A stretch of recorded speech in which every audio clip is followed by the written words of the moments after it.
And we're live on YouTube, live on Facebook. How's everyone doing today? So live Q&A, running a little bit behind schedule, but feel free, anyone that wants to chime in either on Facebook over here or YouTube over here, feel free and let me know and we will dig in. Hold on, I got a little echo action here. All right, cool. So let's dig in. So off the bat, a couple of things.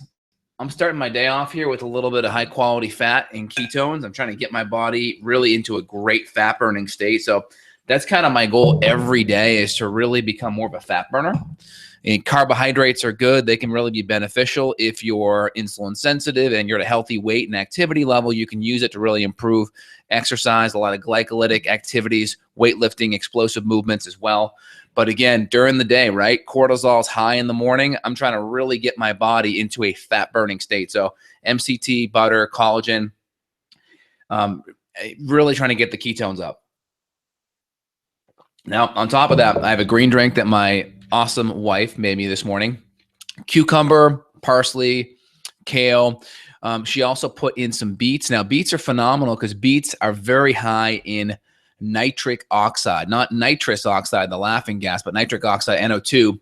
And that helps really open up the arteries. So very helpful for workouts, very helpful for blood flow. Again, blood flow, if you increase it, one of the things it does is it carries lots of nutrients. It can help pull out a lot of the waste products, so you can help repair better, pull out that lactic acid, get the nutrition in, get the oxygen in so you can repair. So I got a nice little green drink here.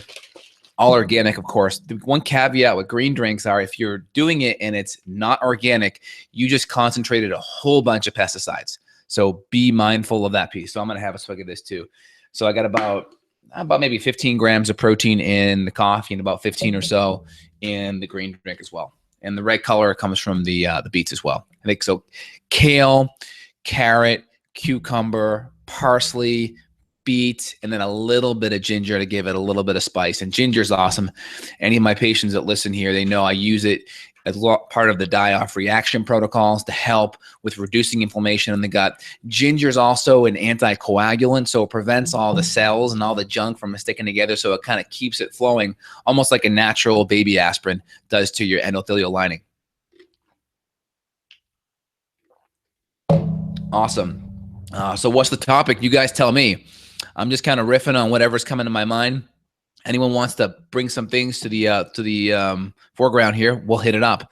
So off the bat, first thing for me is getting my body into a fat burning state in the day. That's like number one. So I'm trying to do things in the morning to hydrate, get minerals on board, really up the ketones naturally, right? I mean, you can do synthetic ketones. I'm trying to do it by keeping the carbohydrate relatively lower and really upping the good quality proteins and good quality fats.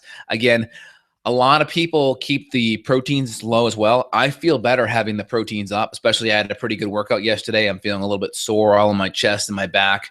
And yesterday I did front squats. I did single leg deadlifts. I did bench press on a Swiss ball, 80 pounds each arm. So I'm really tight and sore here. So I really want the extra aminos. I feel better with amino acids in the morning personally. So off the bat, some questions we can hit. Let's see here, right on YouTube. So supplements for anxiety. I want to see questions off the bat. Yeah, so the best thing you can do to deal with stress and anxiety, again, this is like low-hanging fruit, but have a really good meal. One of the biggest causes of stress and anxiety is going to be blood sugar swings. If I am missing a meal, or if I'm going too long without a meal, or if I exercise and I wait too long to have my post-workout meal or shake, I mean, I'm going to feel the jitters. My adrenaline's going to be pumping to bring the blood sugar back up. So one of the biggest causes of low blood sugar is going to be, one of the biggest causes of adrenaline and anxiety is going to be low blood sugar. That's going to increase the adrenaline. That's going to cause more anxiety as well. So regarding that piece, it kind of dovetails perfectly to what I was just talking about, was being a fat burner is going to really help prevent the anxiety, because a lot of times when you're relying on sugar for fuel, your body has to eat every 2 or 3 hours, and then you have this chance of going into a reactive hypoglycemic state where you basically pull by eating a whole bunch of carbohydrates, and then your pancreas pulls back by pushing in a whole bunch of insulin. So you have this push-pull mechanism that drives reactive hypoglycemia. And so the more carbohydrate you eat off the bat, the faster you crash down. So that's probably one of the best things, along with just getting nutrient-dense foods that are mineral rich, putting minerals in your water, eating high quality protein, because proteins are going to be the building blocks to your amino acids that all become the neurotransmitters in the brain. So a couple of things here off the bat. Let's see if we can knock out a couple more things. Ashwagandha, magnesium, 5-HTP, but worried they may not be enough. So this patient's talking about some nutrients to help with anxiety. So off the bat, I mean, those are some good things. Ashwagandha, magnesium, 5-HTP. I'd also say if you want something more instantaneous, lavender, just a little bit of lavender. You can put it on your wrist or behind your ears. Can be really helpful for anxiety as well. And then you can also do some EFT tapping, where you tap on the various meridian points underneath the eye, on the outside of the eyebrow, inner eyebrow, under nose, chin, collarbone. You can do them 2 at a time. And then you could just think about whatever's causing the anxiety issues in you. You can go to the side of the armpit. And then you can also do karate chop point as well. But these are great points because what they do is it decreases the sympathetic nervous system response, and that can really help decreasing anxiety as well. All right, let's keep on riffing up here. What's the difference between Megaspore and Probioflora? Megaspore has 3 to 4 spore-like strains, Bacillus primarily, Bacillus clausii, Bacillus subtilis, Bacillus coagulans, and one more. But Bacillus is a spore-like strain, so it's acid resistant, and it does well eating it or taking it with food, which is great. And it's just a different mechanism. A lot of people are getting lactobacillus or bifidobacter kind of strains, and if they're histamine sensitive or if they're more sensitive, the Megaspore has really shown to help a lot of patients that have chronic gut issues that may be too sensitive to deal with regular probiotics. So it's a regimen that I put in there, people that have serious gut issues or have a history of being sensitive to probiotics. And I've seen people take it and have amazing results. Some people, it does create a die-off reaction. So we'll come in at like a quarter of a capsule and we'll kind of gradually work our way up. And again, if anyone's looking here, you can see this part of my face is a little bit red here. I was using a vitamin E on my face that actually I think had some gluten in it, and I got an allergic reaction to it. So just be careful, right? Gluten, I mean, I'm super sensitive to it. So that's why I really on my patients to really make sure they're doing a lot of things to keep gluten out, because I mean, look, a couple of days of topical vitamin E with potential gluten in it. Imagine what that would be doing inside your gut if you were actually getting exposed to it internally. What about M-Wave? M-Wave's great. Again, I got that on my app here. My phone's recording on Facebook Live, so I have the new one there. I also have the old one over here on my desk somewhere. Those are both really good to do. Just kind of help get your heart into coherence, which is great. Morning shake. Someone wants to lose weight with some insulin resistance. So again, off the bat, easier thing to do is kind of a butter coffee with MCT and a little bit of collagens, and it'd be great in that because you're getting a good amount of calories, right?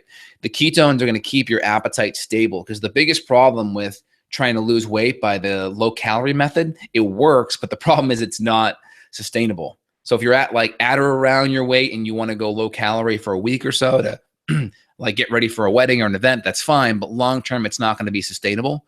So good fats, good proteins, and then get into that ketogenic kind of states, and to be helpful. Cycling in and out's great. And then right now I got my smoothie. This is more for the micronutrients than it is for calories, but I do put some protein. I try never to have carbohydrate by itself, just because of the insulin-like swings and blood sugar-like swings it causes. So I always try to have carbohydrates with at least protein. And again, the death rattle is having carbohydrates with fat. You never want to have carbohydrates without protein. You never want to have fat, ideally, with carbohydrate. You can do fat by itself. You just don't want to do fat with a whole bunch of carbs. And you can do fat with protein as well. And again, typically fat does come with protein, unless you're doing something like avocado or butter or MCT, then it's going to come by itself. For the most part, full fat animal products will have protein along with it.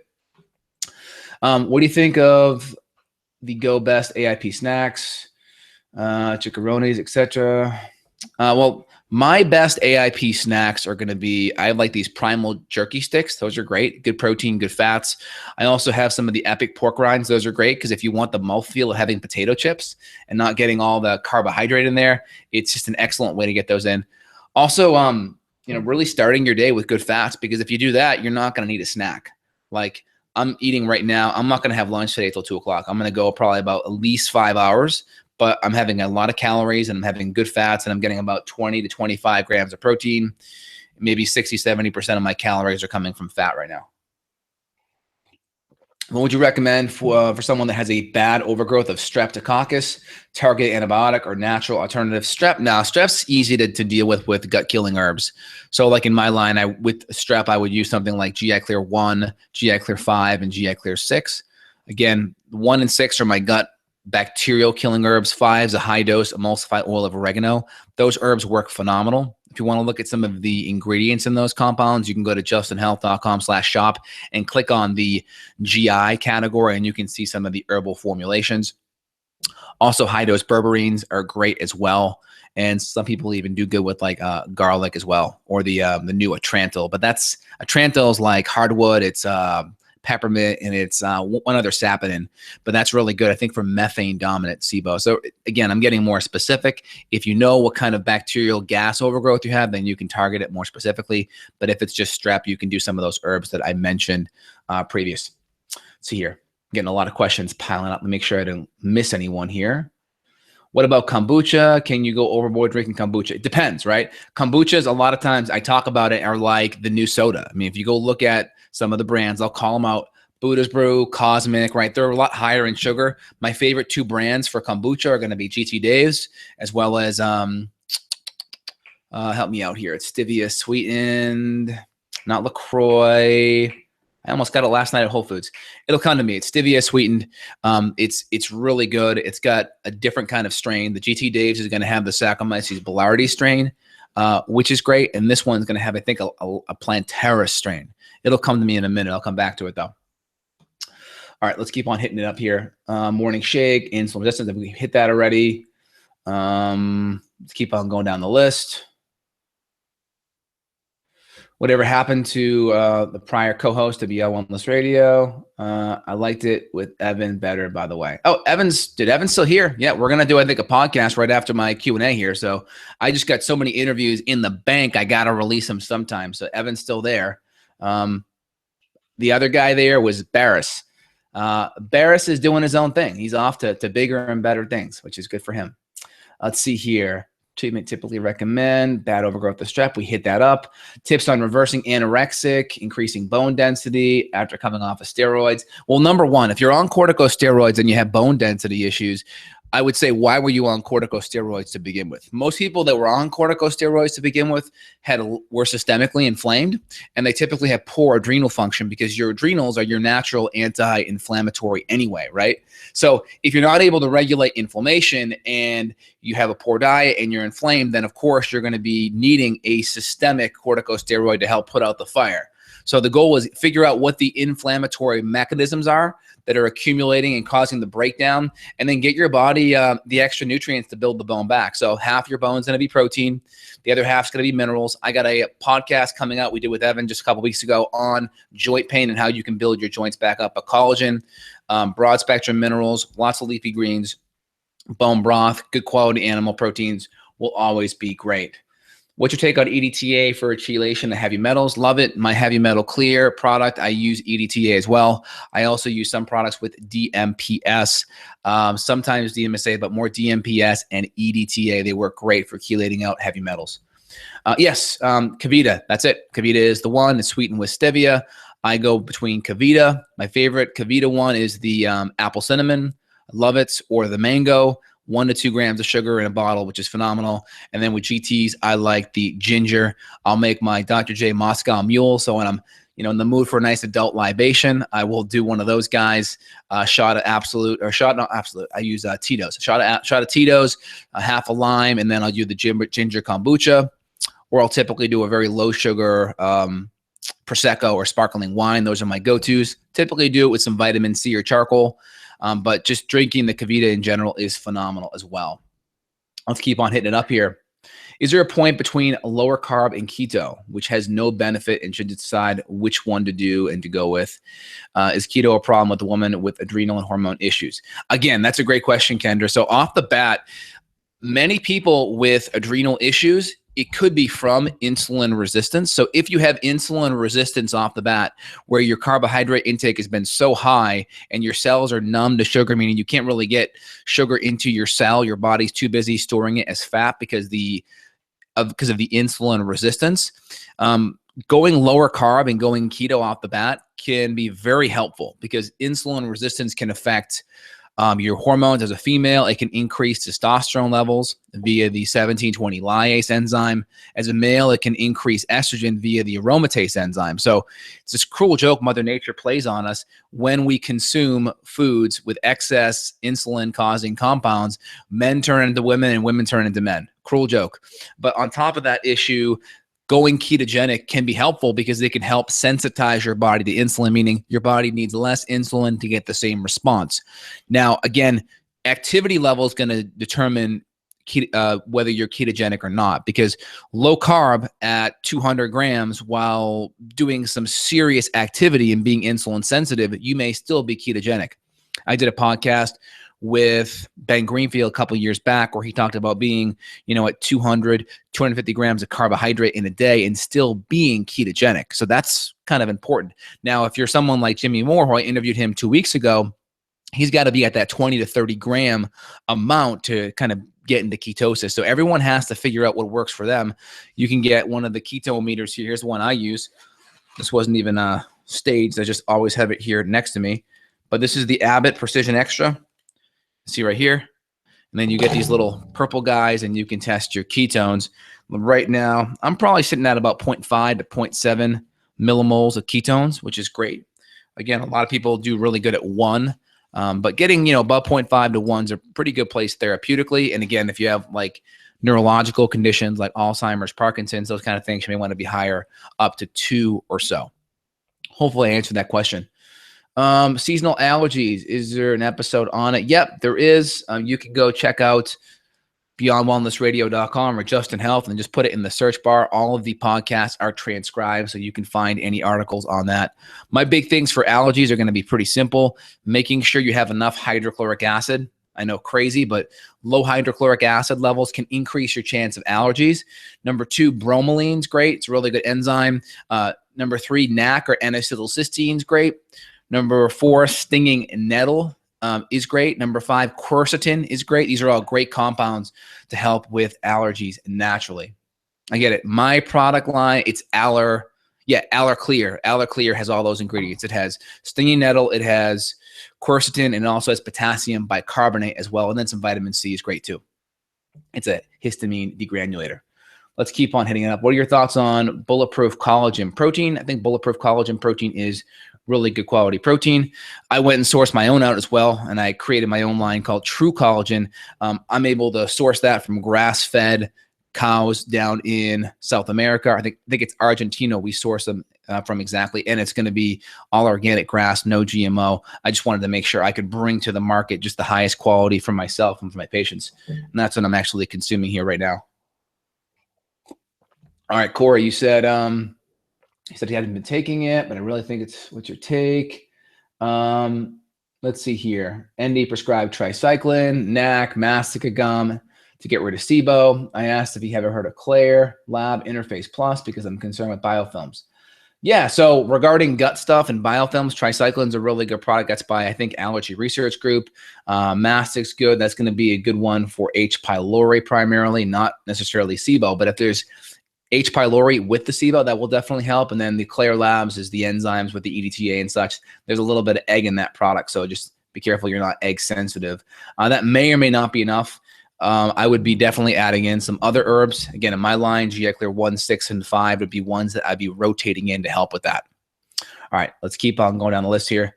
You ever treated someone with trigeminal neuralgia? Yeah, trigeminal neuralgia is just the cranial nerve number 5. It splits off into 3 spots. Optic, maxillary, and mandibular, 3 branches, and that nerve, it intersects right here back at this trigeminal foramen here. And when that area gets inflamed, You can get those neuralgia kind of symptoms, headaches, etc., nerve pain. Again, get to the root cause. What's causing the inflammation? The first thing I always go to with any kind of nerve pain is autoimmune diets, and then get on board all the anti-inflammatory nutrients to help calm down the inflamed nerve. So ginger, boswellia, white willow bark. These are all excellent compounds to start adding in there. Systemic-based enzymes can be great too. And then get to the root cause. Get the diet stuff changed. Get the diet and lifestyle. And then look at the adrenals, because the adrenals may be weakened. Low cortisol. Cortisol is your natural anti-inflammatory. So we don't have enough cortisol levels. Things like inflammation can go out of control. It's like the analogy is you create a spark in your kitchen. Not a big deal, right? But if you're creating a spark in your kitchen and the gas has been on for a few hours, boom, right? So the gas is what creates the environment. So a small little spark can create a fire, create an explosion. Now, someone who's inflamed, it's that way too. They bump their elbow and it's like, oh, it never heals. It's always inflamed. But your joints are always achy because you got that gasoline in the kitchen, and just the smallest little spark will keep it going. Let's see here. I can't put on weight even after eating a lot of food. I tested for thyroid. Everything came normal. What could be the cause? Whew. I would go look at my podcast on weight loss resistance. Again, insulin resistance, getting the carbohydrates down, potential ketogenic, looking at the gut, a lot of different causes there. Diet and lifestyle is the first place to look. Paleo template, lower carb keto, and getting the exercise dialed in is the first step. If I go keto and lose weight, what binders would you recommend to deal with toxin release? I feel terrible every time I try to lose weight, and it stops me every time. All right, so Kendra, typically that's called the keto flu. Now, a lot of times when you start burning fat for fuel, a lot of toxins are actually stored in the fat. So when you start burning and liberating those fats for fuel, your body has to deal with the toxins. So a couple of easy things you can do to help with that is you can add in activated charcoal. You can add in ginger. You can also add in bentonite clay, and you can also add in some sulfur amino acids. In my line, it would be detox aminos, which is NAC, methionine, cysteine, glycine, glutamine, taurine, right? All the sulfur aminos to run phase 2 detoxification. You can always throw in some vitamin C and fiber too. I typically recommend choose one fiber, choose one nutrient, and then one amino acid. So typically, like in my line, I would do true fiber with vitamin C and detox aminos, and maybe I'd replace the fiber for activated charcoal, depending on the patient. So typically 2 or 3 things to help bind it and provide nutrition and run the detoxification pathways better. Hope that one helps. See, post-treatment, should a patient always be on probiotic or should it be cycled? Great question. That typically depends. Are you eating fermented vegetables or not? If you're eating fermented vegetables, like I try to always eat, like my fermented rotation is coconut kefir, sauerkraut, Bubby sauerkraut, pickles, fermented pickles, and kombucha. Those are like my 4 things that I rotate. Now, I do probiotics. I'm on probiotics right now. I typically do a bottle, 1 to 2 bottles of either Saccharomyces and a broad spectrum probiotic or Megaspore every quarter. So I do that hard for once a quarter and then I go off. Once a quarter and then I go off. But I'm also eating fermented vegetables. If you're not eating fermented foods, then you should probably always be on a probiotic if you just can't get those foods down. So it depends. And therapeutically, if someone has gut issues off the bat for the first 3 months or so, you should definitely be on a probiotic to really push up that good gut bacteria levels. Let's see. Let's keep on knocking them out, guys. Would you say a fungal infection should be treated first in most scenarios before the parasite? No, I would recommend treating the parasite first. The order that this was talked to me by Dr. Timmons, naturopath. He died a few years back. Again, big mentor of Dr. Kalish as well. Dr. Timmons' scenario was H. pylori first, parasite second, yeast or fungus third. Now, sometimes we'll treat all 3 at once. That can cause a little bit more supplement intake, so the compliance may be lower, but typically H. pylori, parasites, then fungus. But a lot of herbs that we use to treat the parasites will also treat the fungus too, like GI Clear 5s, a really powerful emulsified oil of oregano. I will use it for certain parasites, but it's also a really good antifungal as well. Let's see here.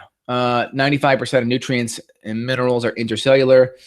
That would be a blood inefficient test to test the status. What test would you recommend to assess the intercellular nutrients? Great question, Robert. A couple things. You can do a red blood cell magnesium. That's an intercellular test. You can also do a spectra cell test that will look at intercellular nutrients. And then if you're looking at serum nutrients like magnesium serum, I like a cutoff point of 2 or higher, but typically red blood cell magnesium 5 or higher is great. And then a spectra cell test is going to be the next good test. Organic acid test is good. It's more indirect and it's not going to give you an intercellular nutrient test, but it's still great. The big thing is make sure your gut's working good. A lot of people, they're worried about nutrients, which is good. I mean, nothing wrong with that. It's palliative. It's still going to get extra nutrients into the body, but make sure the gut's working long-term, because you don't want to be basically going out on the water in your canoe and then having to bail water the whole time to keep the canoe afloat. In other words, take a cork, put it in the hole so the boat's not leaking. That's the root cause, right? That's like getting the gut cleaned up, and then you can worry about getting more nutrients in. But actually, I got to take mine right now. Give me a sec here. All right, so let's keep on going down here. What would be would it be a good idea to do a good quality parasite cleanse every season or so without testing, or would you rather test every time? So once you get gut free, like gut symptom free, like you've had some infections in the past, now you're clear and you're doing good, I typically recommend doing a test once a year and seeing what's going on. I had a little small bit of, I think it was E-histo in my gut, and I cleared it out. Also, it depends. If I go to a country like Mexico or somewhere where, you know, food poisoning's on the rise, I always do a gut killing herbal protocol for the month I'm down there. Why is that? I've had 2 vacations almost ruined because I had to be within 5 seconds of a toilet. So that's not fun. So I'd rather preemptively be on a gut killing protocol, just so, you know, the couple $1,000 vacation you spend isn't a waste, and you can actually have a good time. And even more important, you're not nervous at every little bit of food you eat. You can actually relax a bit and then make sure those herbs are there. I've done it twice where I would have gotten sick, brought them, and then did them right away, and I was good. And now I just do it preventatively the whole time, and it works phenomenal. All right, here. What's the best adrenal test you recommend? I recall you said in the podcast the 201 was outdated. Again, it depends. I'm more favorable to the Dutch test these days. I still do the 201. BioHealth actually came out with a CAR 201, which is a cortisol awakening response. How that works is you wake up in the morning, right? Let's say your cortisol is here. Let's say it's at like a number 10 on the millimoles per nanometer there. So let's say we're at 10, okay? Now within an hour, your cortisol should have gone up 50%. So now it should be at 15. This is called the cortisol awakening response. So the newer BioHealth tests actually test that awakening response, which is pretty cool, because when you don't have that bump up of 50%, it can give you a pretty good window into HPA axis function. So I do like that aspect. I do continue to do the 201, but I'm doing more of the Dutch, but I go back and forth. So it's really case by case. I like the Dutch for my female patients when I'm doing a hormone complete, primarily because I can look at hormone metabolites. You can't look at hormone metabolites in the saliva.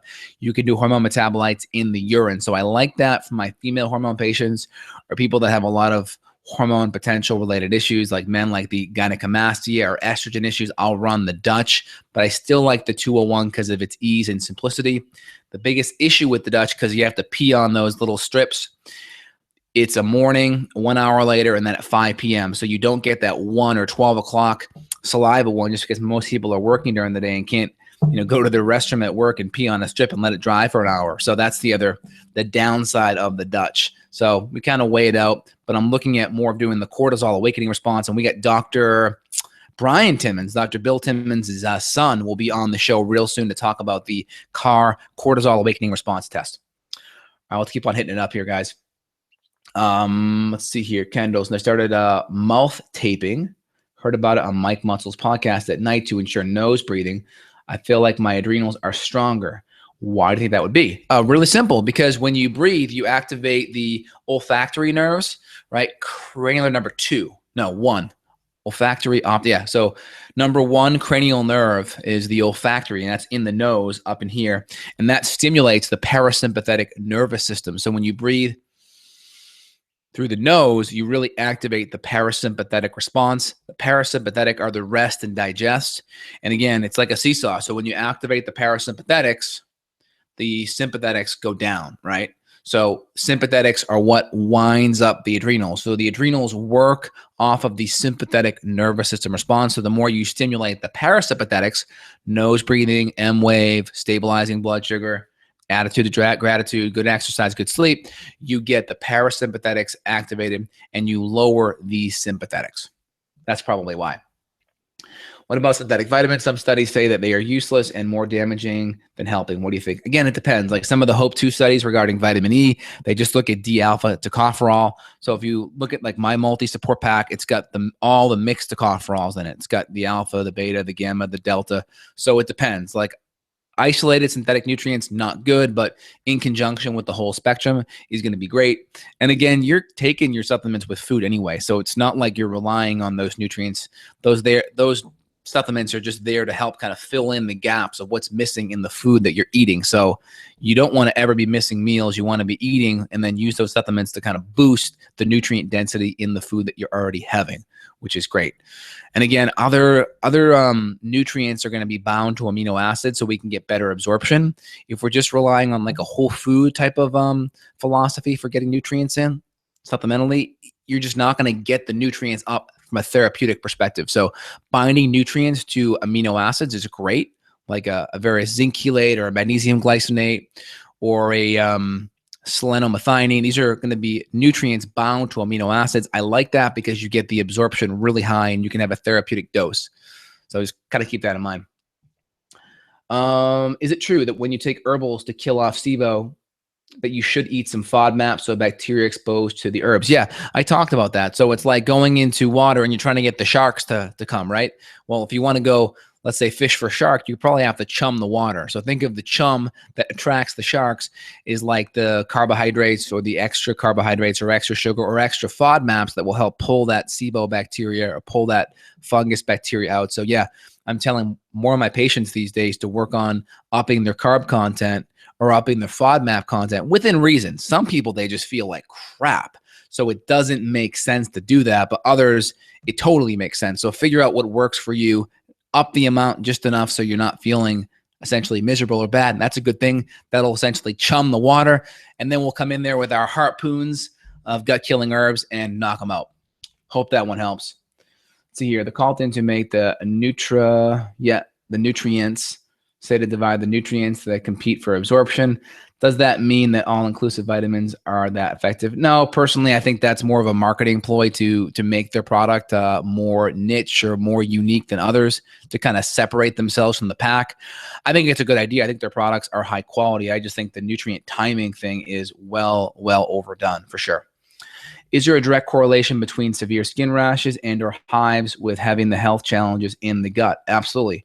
I'm having a little bit of a hive reaction here because I used some moisturizer that had some gluten in it. So again, topical stuff will do it. With the gut, for sure. The gut's the mirror of the skin. We just did a podcast with Andy Nilo just last week. He has the Altura skin line. He's a big skin expert. And again, he tells his story of having massive acne breakouts on his back while in college because of the food he ate. So an inflammatory food allergens also increase, or high carbohydrates and food allergens also increase sebum, which is the oil produced by these various skin glands, and the sebum then will feed a lot of the bacteria, which can create these various cysts and acne-like lesions. So again, the diet's going to be huge. So keeping the carbohydrate in check and keeping the inflammatory foods down will be essential for keeping the skin nice and clear. What are some of the best things one can do to increase motility without laxative? So natural motility enhancers are going to be ginger. Natural motility enhancers could be carnitine. Also, higher dose magnesium. Typically, magnesium citrate is great. Those are some good things off the bat that you can do. Apple cider vinegar is also really good too. And B6 as well as 5-HTP is great. There's a good product I use called Motilla Pro, which is great. There's also one called Ibero Gas, which are great kind of natural Swedish bitters in there to help with motility. All right, let's keep on hitting down the list. I think we hit all the major questions here, guys. So let's kind of summary. What are the big things we kind of hit today? I would say off the bat, anxiety, we talked about that, getting the nutrients and the blood sugar dialed in, getting your carbs checked out is going to be really important. If you're heavier, going keto is great. If you've been keto for a while and you're not feeling good, work on increasing it 5-10 grams a week or so. See how you feel. regarding gut killing, the various herbs that we use. Introducing FODMAPs and fungus as we start the killing can be helpful to kind of pull the bait out and lure those critters out where we can wipe them out. Talked about allergies, hydrochloric acid, some of the nutrients to help with allergies. And again, make sure you subscribe. Make sure you share this info with people that you know and love so they can improve their health. And again, give us a thumbs up as well. We appreciate the feedback. Here, last questions coming in here before I sign off. What do you think about daily turmeric intake with black pepper? What is the dose for inflammation and the body and the brain? Again, typically dose is going to be dependent upon the product. So if you're doing the turmeric in a supplement form, usually a good, standard kind of like maintenance dose will be anywhere between 1 to 2 capsules. A couple hundred milligrams is usually pretty good. In my line, we use curcumin that's liposomal because about 85% of curcumin is not absorbed. So putting it in a liposome form like a phosphatidylcholine, in my line, it's a phosphatidylcholine from a sunflower lecithin. So the absorption is better. So we'll do 1 capsule as maintenance in my line because the absorption is 6 times higher. So if you're doing that, you just got to factor in the absorption being lower. Typically 1 to 2 caps, probably about 500 milligrams, maybe a gram on the higher end for maintenance is totally fine. And what are some key symptoms of SIBO? Again, you have your non-traditional symptoms, which could be brain fog, mood issues, anxiety, energy issues, right? And then you have your more traditional symptoms that are going to be more IBS based, like bloating, gas, constipation, diarrhea, just feeling like you're not digesting your food optimally. So you have the non-traditional that are more mood and energy and brain, and then you have the others that are going to be more conventional, more gut-based in origin. All right. Well, thanks a lot, Corey, for the feedback. All right, guys, I'm on Facebook right now and YouTube. I'm going to sign off here on Facebook. Facebook, we're out. Great. And YouTube, we're out. I may be back here in a few minutes doing a podcast with Evan. I'm waiting for him to reach out so we can get this thing moving. If not, I'll be back hopefully by the end of the week. All right, guys, you have an awesome day.